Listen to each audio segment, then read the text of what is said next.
Sisters, you're at one of the most spectacular funerary temples of Makari Hatshepsut, built for her, called Twosret, Zetsru, meaning the select and most beautiful places. And as you look at it, it is definitely a beautiful place, carved out of this solid mountainside here. Do we grasp the time period? Over 3,000 years ago. Here it tells of her birthing colonnade that we will witness on the temple, and many other stories about her. A woman who ruled the throne because there was no man who could take the throne from the matrilineal line. Nefertiti was a young boy and could not take the throne. She was the rightful one to take the throne because she was from the matrilineal line, and she was from the line of the second Enrei tiles, who were the ones who waged war for liberation of African people during the time of the Hyksos invasion. So she was the only one that could take the throne at the time, and she had to take the throne to make sure that Egypt would stay on the royal line until Nefertiti was able to grow up and take the throne. This temple is unique within itself. To the left, you would see the temple of Mentuhotep. It's in lapidated conditions, but originally it had a pyramid on top, showing the transition from the 11th dynastic period was building the pyramids on top of the temple structure. She loved his temple a lot, and she modeled his temple off of his, Mentuhotep, that you see off to the left that no longer has the pyramidal structure. Unique within itself in its architectural structure, but even looking at the architectural structure of this, it tells you who were the grand masters of architecture. As you come to see one temple after another temple, unique in its architectural structure within itself. From the temples you saw at Ipit-Asut and Ipit-Reset, or Karnak and Luxor, and the temple of Abydos and the temple of Dandara, each having its own unique architectural style, and she equally having her architectural style, is built off of the stairs that you see going all the way up. Now, of course, we're not going to go back to the innermost far one in the back. It is still going under restoration and so forth, but we will visit the birthing colonnade, as well as the other areas up in the back, and the beautiful display and relief it tells of her expedition into land of Punet. Returning back to the land of Amun. Where is this land? This is the land in the inner Africa. This is in the land that she returned back to Somalia and met with Punet. Punet is the African woman with the buttocks. She has the buttocks that my wife will be dealing with you. Okay, Rosa. Brothers and sisters, we wanted you to see this relief up here that has the expedition that King Hatshepsut sent to the land of Punt. Now, when they got there, not only did they get various types of trees and incense and various items from there, they also, when they came back, they made pictures of the expedition. Now, this shows up here the queen, known as Queen Pyrea, from the land of Punt. Now, if you notice her shape, this was something that the Europeans were just shocked by when they saw this. In fact, this particular relief is a replica because they took the real one to the Cairo Museum. But look at the sister's shape. She looks like a lot of sisters that we know today, doesn't she? In fact, that's where they got the whole idea of the bustle from. So white women wanted to try to pad their waist to try to get a shape that our African sister had naturally. Right.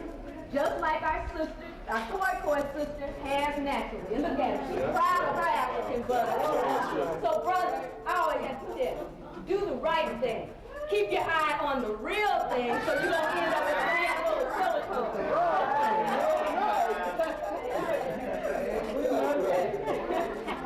So we can move on, and those in the back can come up and see. Again, we were talking about the matrilineal and patriarchal system. When the barbarians came down from the north, brothers and sisters, they were coming with a patriarchal story. Not only a patriarchal story, a patriarchal system where everything was not only centered around the man, but it was also centered around God as a male deity. Whereas in Africa, with the matrilineal system, it was both male and female deity, a balance of God and goddess. And one of the things in the corruptions of our story is based off of the fact that when you see Heru or Hathor right here, with the sun disk above her head right here, that represented Hathor, who you saw earlier when we were in Dandara, and I showed you the birthing chamber of Heru.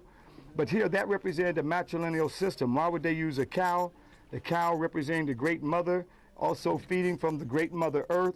And there's a story about Hatshepsut that she was sick and tired of man's evil deeds, or Ra was sick and tired of man's evil deeds, sent Hathor out to flood them out from her menstrual cycle. So she went out around the land, flooding out man, and then the story goes that there were a group of men who petitioned to Ra that they would be good on earth and said, please let Hathor save us.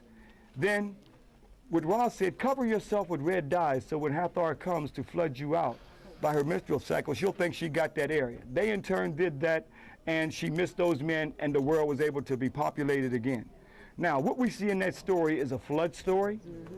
We also see that it was man who did evil in the matrilineal system, and here we see that the Hebrews changed it around, and now we see that the Adam and Eve story, and because Eve ate from the tree of good and evil, then she is the one who's responsible for and other women who after her are responsible for all the evil of the world. That means that everything happens on the planet is due to this one woman, and every woman is to be reminded because her cycle is to remind her of the first sin. So that cycle was changed from originally Hatshepsut flooding out man who did evil deeds from her cycle to switched it over where her cycle was to represent a reminder that she was evil. So you see how the matrilineal and patriarchal system worked?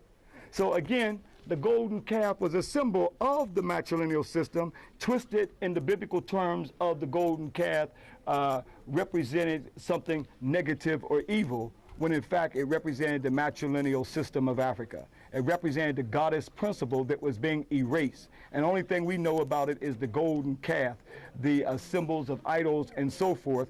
And you go into the Catholic Church and you see all kind of white idols that you have to pray down and worship all over the place, and a corruption of the spiritual story. That's why we've got to understand how this has been transformed over for many, many millenniums, and the only thing we know is somebody else's version, which is a corruption from the original version. Not only a corruption, but in many cases an outright plagiarization incorporated into their educational system, as well as philosophical, theological, seminary schools and so forth, as being a part of the Western world system. But now we come again is to be in a mental court of law. We're in court here. We're not asking you, above all, to believe. We don't want you to believe nothing. We're trying to bring forth the facts here. And we'll show you some more evidence, and then at the end, then you put your own verdict in.